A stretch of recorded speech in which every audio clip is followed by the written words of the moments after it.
Many thanks for choosing us. This afternoon, there's an easy calm at the Tema-based Volta aluminium company Valco following a decision by the Ghana Grid company Gridco to cut parts of the main producing plant. Valco, with the capacity to produce 200,000 metric tons per annum of aluminium products, ranks among the large primary aluminium producers in the world. But today, it's a ghost town. More instructive is the claim that it will require over $10 million to bring the over 120 cells back to life after power was cut last night. Chairman of the Local Workers Union, Edgar Tete, has been addressing the media. Valco workers deserve better. The accounts have a balance.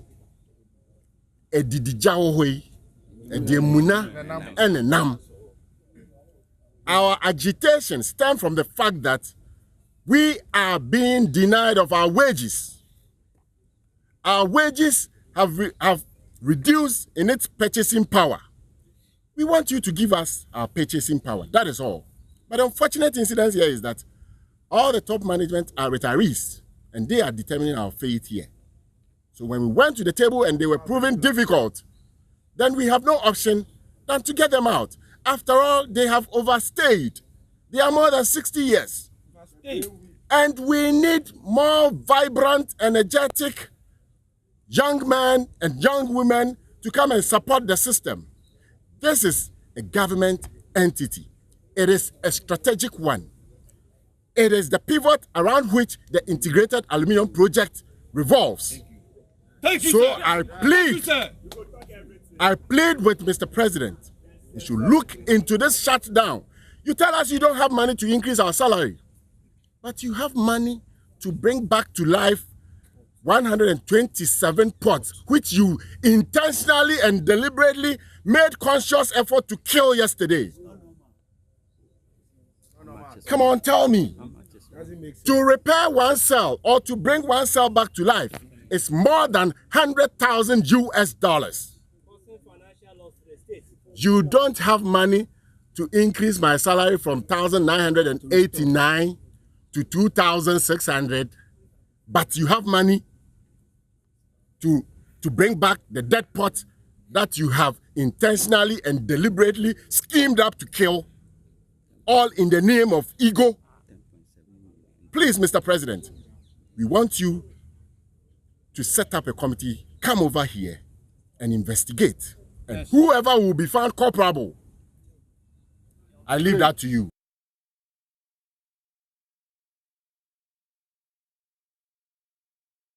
It's also calling on presidents to investigate allegations of malfeasance and corruption at the entity. Exchange-based entity. And the foreign exchange it rakes in goes a long way in supporting the economy. As we speak, most of the retired top management personnel have continued to occupy company houses since retiring, blocking access to others to also enjoy same. Additionally, we have two retired department directors heading the maintenance department. The unthinkable explanation is that one of them heads mechanical related issues and the other electrical matters. Mr. Dana Jampon and Mr. Festus Kwedu, in particular, have shown no love and commitment to improving the lives of the non-management employees. Our retired top management people uphold Kaiser's compensation system for themselves and their wives. They have changed the Tier 3 system and have placed the blackmail on it once we speak for its reversal. Salary and promotions for several non-management staff have been delayed unfairly for several years, leading to agitations. Employment of relatives. Wage opener has been unnecessarily delayed as a result of bad faith on the part of management. Management has chosen shutdown over increment of salary for non-management. Financial malfeasance everywhere without any investigations. One retired army colonel in the company called in from the military, called in on us yesterday, the military, who mercilessly harassed and reported let me take this again. One army colonel in the company called in the military on us yesterday, who mercilessly harassed the TV3 reporter and Joy FM reporter. Mr. President, The local union is calling for a full-scale investigation into incidents that led to the unnecessary and rather unfortunate shutdown of the lives of millions of Ghanaians. And the perpetrators must be brought to book to serve as a deterrent to others.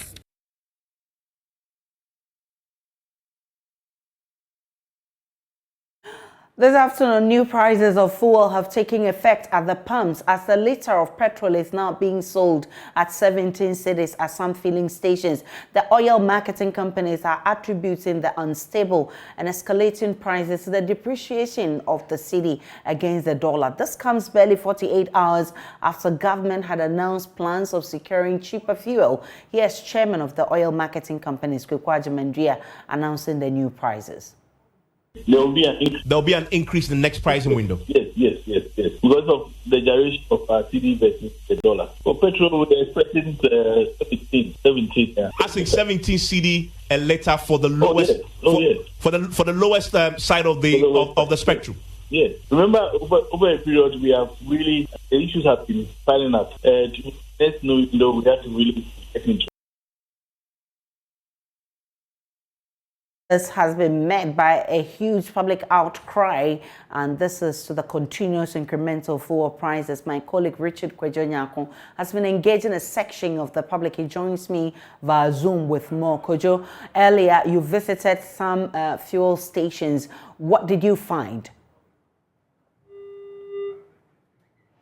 Kwejo, if you can hear me, earlier you visited some fuel stations. What can you report from there? Well, so what I can report, Aisha, is that people are not taking it kindly at all. They are very, very angry.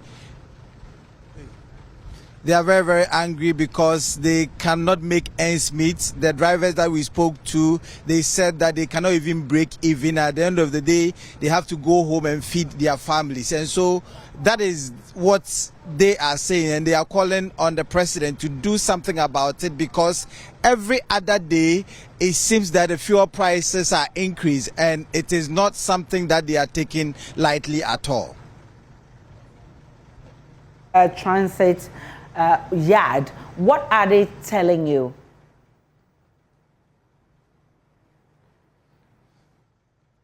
Well, so I'm currently at the Metro Mass Transit yard here, and what they are telling me is that for the past 2 years they have not increased their fares, and it is the increase in the fuel prices is affecting the operations, because ordinarily they should also be increasing like how the public transport or the other transport stations are also doing, but currently they are not doing so because they are for the public. And so they are calling on the president to do something about it, to give them more funds to be able to buy more buses in order to serve the general public. You know, in the wake of the fuel prices has this, that the public transport should be the alternative for people, so that people would park their buses or their cars and then they will be joining the public transport. But here they are also struggling. I've got the corporate affairs manager of Metro Mass, George Krobia Santi, to throw more light on the challenges they are facing. So tell me, I mean, I've seen a lot of these buses. Should I say they are grounded? No. Let me say good afternoon to your viewers. The buses are not grounded. The buses you see here, some of them are for routine maintenance and checks. Others are also with a minor fault. We're supposed to work on it. As a workshop policy, anytime our bus comes from trip, we take it or we send the bus to the workshop. We check to see whether all the other components are working perfectly before we put the bus back on the road, because we want to save lives. Now tell me, so how are you taking the fuel price increment? Is it affecting your operations as well? It's adversely affecting us. I cannot even mix words with that. It's seriously affecting our operations. You know, Metro Mass as a company, we are already a proper initiative. We are not charging competitive fares, and for the last 2 years, if I'm right, we've actually not increased our fares. And even within this period, this year alone, we've witnessed several increase so far as fuel prices and other commodities are concerned. And we in the transport business, we are not only affected by fuel prices. Fuel happens to be one of our components, I mean our main components, but it is not the other variables like spare parts, other things, lubricants, and what have you. These are things that once the fuel prices have gone up, all other items have actually also increased, and it is seriously affecting us. We are at this point calling on the central government to come to our aid, because as a policy we are charging fares that are lower than what other competitors are taking. For instance, we have other routes we are even charging 50% less. It's not as if management we don't want to review our fares, but it's a matter of policy, it's a matter of regulation. We are directly under the Ministry of Transport, and our board has the mandate to actually approve some of these things. So once you are not given the approval to do that, even though economically you are supposed to adjust your fare so you can keep the business running, you still have to obtain the approval from the minister before you can undertake such a. There is a question about your maintenance regime. So all of these buses, you say that they are under maintenance? I'm saying that per the nature of our operations, there are buses that are due for major maintenance. There are buses that are due for minor maintenance. When I talk of major maintenance, these are maintenance that has to do with engine works, axle rehabilitation, and what have you. Then there are other buses that are just for oil changing, fan bed changing, probably tire, worn-out tire, you're supposed to replace it. These are minor. They are not on the road. Then we have daily routine maintenance. You know, a bus comes back from road, you take it to workshop, and then you have something we call a pre-checklist. Before you send the bus on road, you're supposed to actually do a pre-check to make sure that all the other variables on the bus are working perfectly before, because you need to save lives, and that is why we have better safety record in this country than any other transport company. So now here you are calling on the central government to provide more funds so that you get more buses to join your fleet, right? Because when you look at the trend, just as COVID came, there was a time private transport operators were on strike, and the whole population depended on Metro Mass for as an alternative means of movement of goods and people. So we are saying that the government is supposed to actually come to our aid. We're supposed to have more buses so that we can rise up to the occasion. Because we've reached a point as a country, we cannot continue to be moving our private cars all the time on road. Even look at the congestions in our cities. But if we are able to actually position some of this public transport very well, like Metro Mass, trust me, we will be able to save this country a lot of money, and we will also be able to make movement of goods and people very easy for people, and more convenient too. Is there an increase in your patronage? Are people patronizing your services because you have maintained your fare, you have not reviewed them?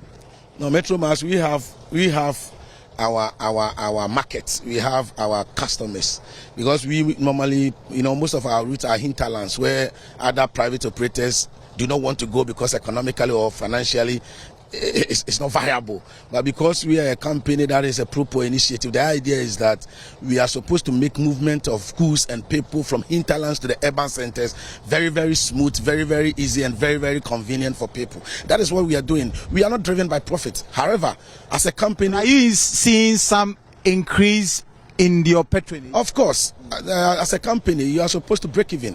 At the end of the day, when you put buses on the road and you are not getting people, where do you find money to buy fuel? Where do you find money to buy spare parts and what have you? You heard my colleague Kojo Nyakon speaking with PRO of the Metro Mass Transit. And now let's go to Parliament. Majority Leader Oseche Mensah Bonsu has revealed that a wealthy businessman tried to change the minds of majority MPs who were calling for the sack of Ken Ofori-Atta, the finance minister. This revelation is coming on the back of warnings from majority MPs who want Ken Ofori-Atta out, that any attempt to bribe them to change their stance will be resisted. In a yet-to-be-aired interview on PM Express, the majority leader said he can't confirm if the businessman tried to induce the MPs, but hints the unnamed businessman has a way of dealing with both the NDC and NPP.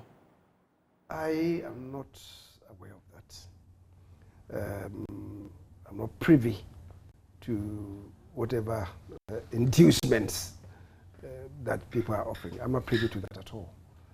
As I told you, I've been away since Thursday. I've heard, though, that some businessman came here, was it the Thursday that I left? I came here Thursday early morning and left around, I think, 10 o'clock or so to where we're having the cabinet retreat. I'm told on authority that some businessman came here and tried to do something. He's a businessman that I know. Honestly, I've not spoken with him ever since I heard that matter. And I don't want to, cite him here. I've not spoken with him. I was told that he came here and tried to mediate in his own way what he thinks the problem is and try to... This is a wealthy businessman, is he? Come again? This is a wealthy businessman, is he? Is a wealthy businessman that people know. And so that's all I know about it. But he was repelled by the people and he was told to not to involve himself. So he went away. So that's all that I've heard. I don't know of any other thing. Okay. I mean, he wasn't here on the authority of Kenneth Friata, was he? I've not spoken with him, and I don't want to be presumptuous. Okay. And the suggestion, well, and there could be also the public. I mean, he didn't go into detail, but of course, businessmen in Ghana have a reputation in these matters of using their wealth to try and influence. If that is what is something you want to look into? Well, if that is the case, I want to talk to that man and know his motive. But I mean, people could also be indulging in speculation. So we want to hear him to see what it is. Did they come here? What did they come with? Any inducement? What was the motivation? Not having heard him, I don't want to prejudge. Is he an MPP financier? Not that I know of. But he's known to be affiliated or has sympathies for the party? Well, he's a businessman. I know that he deals with both sides of the political.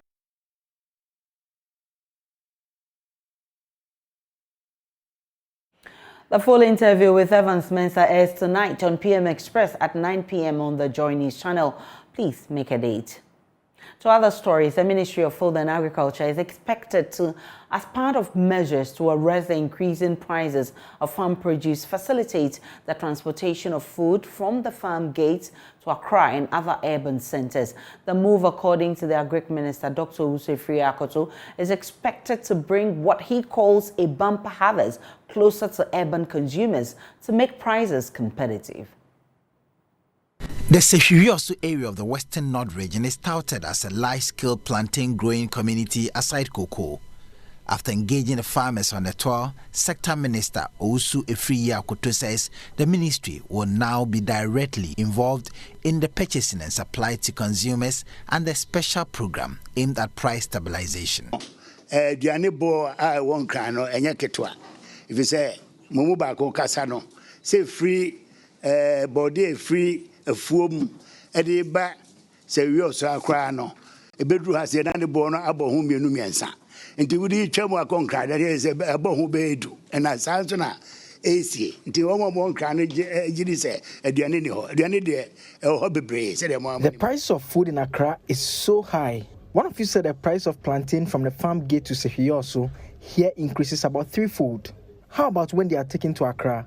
That can increase by tenfold. So those in Accra think there is no food, but there is a lot of food around, as you know. We only have to ensure that we get the price reduced for the people in Accra. So the ministry from next week will transport food to the ministry to sell to the people there. Ministry of Food and Agriculture. No, I better now who say, Western North for the feeding craft for them. The minister pledged government continuous support to deal with the issue. And so I'm a catcher, no. You be man a bemo, Namusmo Jumanesia Cosrono. May Shamobose, Yabeamam. All that you have told us about what the ministry can do to enhance your work, we will do it. I am promising you that we will do that for you.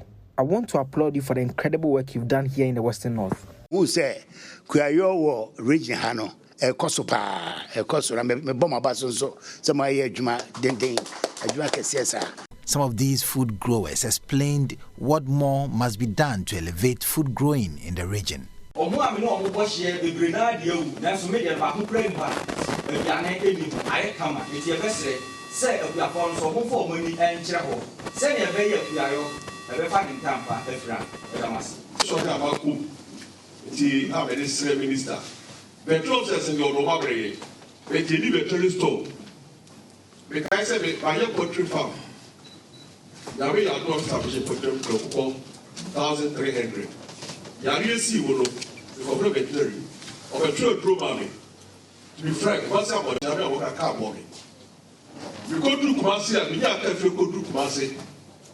If the body friend said, and how the one who know be frank, I am here, TV star, the regional director of Yahweh. Say, veterinary story here, what the radio number will be my. Say, and some thing has to go Kumasi. But only private car, our job is that about Kumasi Crown Panel. And yourself, it's here, you have a patch of.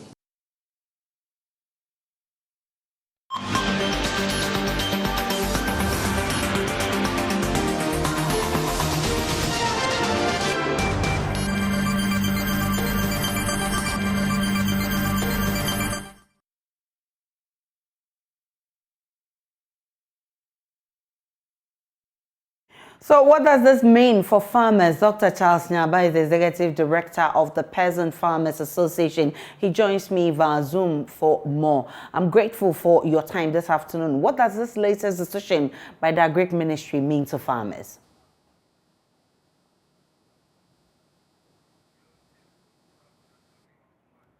All right, so we lost him.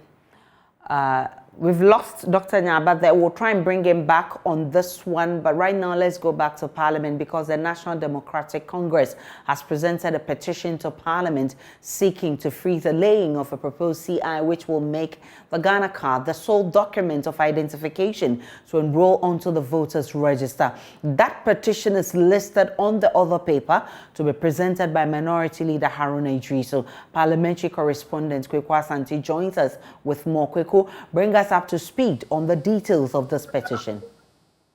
So, Aisha, there's a new development with this petition that is set to be discussed in Parliament. According to my...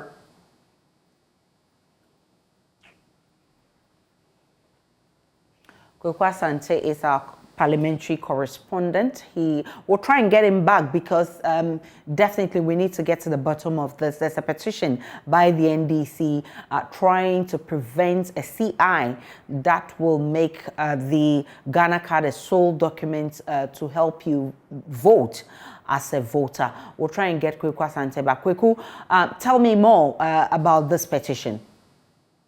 So this petition from the NDC, among other things, is seeking to stop the Electoral Commission from being able to lay this CI in the House. We know that when this CI is laid in the House, it matures in 21 days. And in 21 days, if MPs want to do anything to the CI, they would have to unanimously or by two-thirds majority throw the entire CI out. They cannot amend it. We know that the NDC have had significant concerns about the EC's use of Ghana card as a sole guarantor requirement to be able to enroll onto the voters register. Let me read to you portions of this petition. It says that the proposed public elections registration voters CI should not be laid until the backlog of Ghana cards, which the National Identification Authority has admitted to, has been cleared. So their first concern is that until all Ghanaians eligible to be enrolled onto the Ghana card have their Ghana cards, then this CI should not be laid. It says that the proposed public election regulation as a subsidiary legislation cannot override the substantive provision of the Constitution. So they want the Ghana card, the Ghana passport to be added as a guarantor system for people who are seeking to enroll into the voters' ID. And then finally, they want any further action on the proposed CI by Parliament frozen until consultations have been held with major stakeholders. So they want these actions to be taken. The minority, the Haruna Idrisu, was expected to present this petition in Parliament, but he just got up on the floor and said that he is standing down this petition until further consultation is held. What our sources say is that they needed some buy-in from the majority side, and so minority, the Haruna Idrisu, is expected to consult his colleague on the other side, Honorable Sechieme Nsabonshu, to come to some form of an agreement or some form of an arrangement before this petition will come to the floor of the House. And says our correspondent in Parliament will bring you more on this in our subsequent bulletins. Let's go back and talk about the skyrocketing prices of food. This afternoon, Ministry of Food and Agriculture is expected to bring food from the farm gates to Accra to help reduce the prices of farm produce. I've been joined by Dr. Nyaba again. Dr. Charles Nyaba is the Executive Director of the Peasant Farmers Association. Dr. Nyaba, you were earlier on telling me what this latest decision means to farmers. Aisha, thank you very much. You see, we are all in this because of this kind of a communication that is always put out by the ministry, knowing very well that it's not implementable. The current problem we face in terms of food supply and prices has got nothing to do with the strategy they are putting in place. Impression is created that when you go to the farm gate or you go to the rural area, food is so abundant and the prices are so cheap, except that middle women bring them to the urban areas and inflate the price. That is not the case. Before this conversation, I tried to just take a stock of some few commodities across the various rural areas. Look, if you take maize, this is supposed to be the bumper harvest. 100 kilo of maize in Tumu at the moment is around 300 and 320 Ghana cedis. If you go to Techima, 130 kilos is around 400 and 430 Ghana cedis. And these are major maize growing areas. And this is supposed to be bumper harvest, and these are the prices there. So what you're telling me is that the problem is actually not really transportation problem. Transportation is one. So the point I'm making is that if a middleman is not taking the maize from this area and bring them to Accra, that person will have to add the transportation bit to it, and then at the same time add some small margin for the extra work that the fellow is doing. So the ministry saying that they have resources to go to these areas and cut the food to Accra without adding the cost of transport. Even if they are not adding the cost of transport, do you think a price of 100 kilo of maize from Tumu being 320 Ghana cedis is cheap? Would that be cheap for people in Accra? The point I'm trying to make is that the high cost of foodstuff that we are facing now has to do with high cost of production, which has been translated into selling price by the farmer. Now, the farmer is selling that because the competitive commodity in the market that the farmer is not producing here, when that farmer goes to buy, the price is high. So you cannot sell it at the price that you go there and you won't be able to buy it. What about the cost of imported food items, like cooking oil, like imported rice, like the poultry parts, chicken parts, which are also going high? What are they doing about that? So to me, I think that the ministry have no explanation to address the current food price, but to come out and deceive the public. Because this statement was made some months ago, that the ministry was sending out vehicles to go down there and bring the commodities to Accra, which never happened. So now where are they getting the resources to do this? So to me, we are willing to talk. We are willing to engage, to provide alternatives for the medium term. But they shouldn't deceive public and consumers to be living with the impression that the ministry are going to do something and food prices in the urban areas will come down. It will not happen. For you, briefly, what really would it take to bring the food prices down? For now, it's going to be a very short run. It's going to be very, very difficult because already we have incurred high cost of production. Transport cost is also there. So if you are thinking about medium term, like next year, then we can now go into that conversation. Then we talk of how do we support farmers to reduce their cost of production? How do we support them to subsidize maybe fuel for tractor operators so that they can reduce the cost of providing tractor services to farmers? How can we subsidize agrochemicals so that farmers will be able to reduce the cost that they use to spray on their farm? How can we reduce the cost of fertilizer and all that? Those are things that we should be looking at. But in a very short term, Just like you say, next month or next 2 months, food prices to go down. It's not something that is going to happen. Now, there's one thing that we also need to consider. Most of these commodities we are talking about, like the grain, are grown around areas where we have our neighboring countries also having their eye on. So, because of the depreciation of the city, the Burkinabés, the Togolese are seeing our commodities to be cheap. And our farmers also think that when they are managed to send them across those borders to sell it, they are going to make more profit. So these people are also, this cross-border trading is also one of the factors that we need to consider. But if our currency was stronger, then you wouldn't have these people also jumping in to take the small ones, and then you would have seen our people also going there to bring the commodities that they produce, so that there will be stability. So it's a multifaceted problem that should be solved by the Agric Ministry in tandem with the transportation. I'm grateful for your time. Dr. Charles Nyaba is Executive Director of the Peasant Farmers Association of Ghana. We'll take a break on Joy News today. When we return, we'll bring you the very latest coming from the world of business.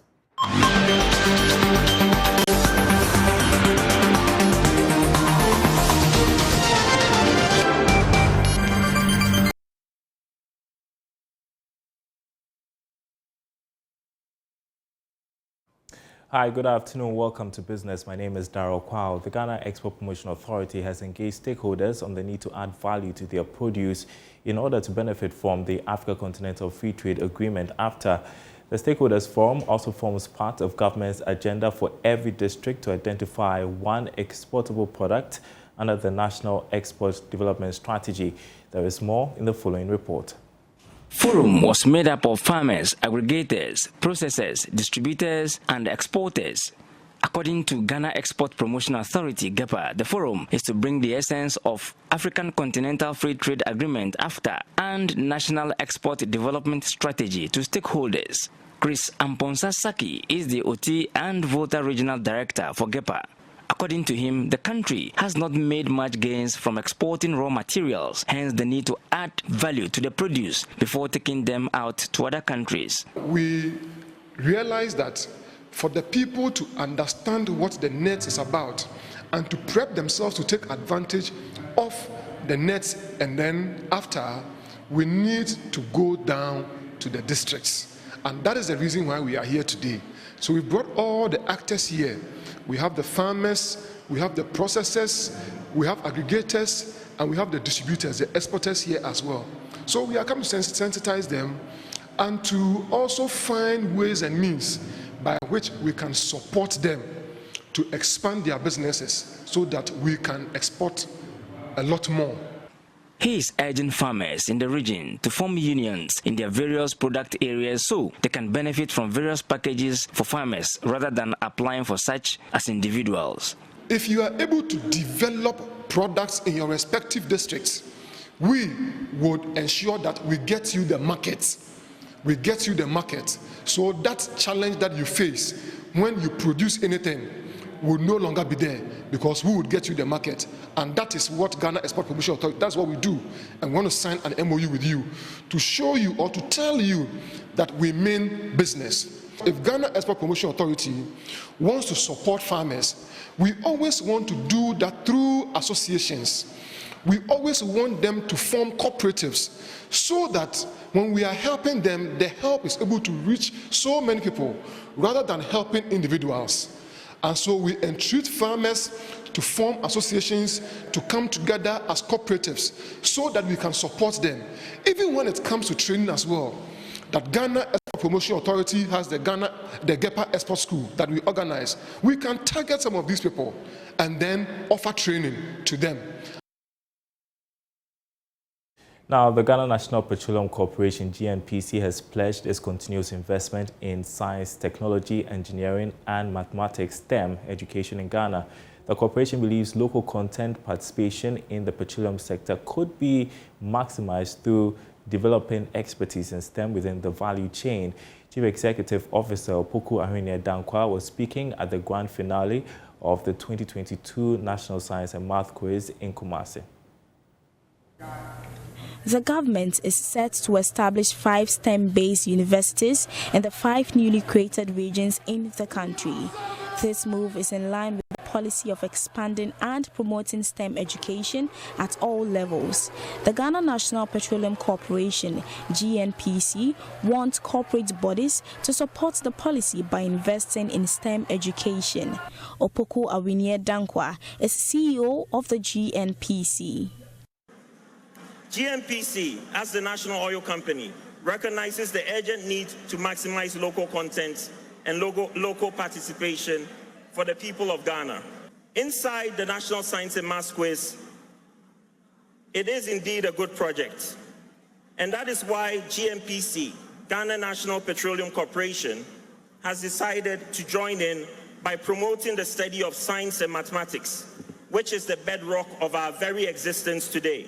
The final contest of the National Science and Maths Quiz was thrilling, with the 3 competing schools giving off their best performance. Presec Legon won the contest with 50 points, while Prempeh College and Adisado College came second and third with 41 and 32 points respectively. Mr. Opoku Awinie Dankwa shared his experience as an NSMQ contestant for Presec in the 1997 competition. I look at these contestants today and it feels like 25 years ago. Or to put it in a better context, about a quarter of a century ago. I was a curious young boy representing Presec, Legon. But that year, it was a good feeling back then. Alongside my teammates, William Tete, Wadada, and Patrick Nuchigan Nare. We considered it a privilege rather than a right, and to be up on stage with other schools competing for laurels.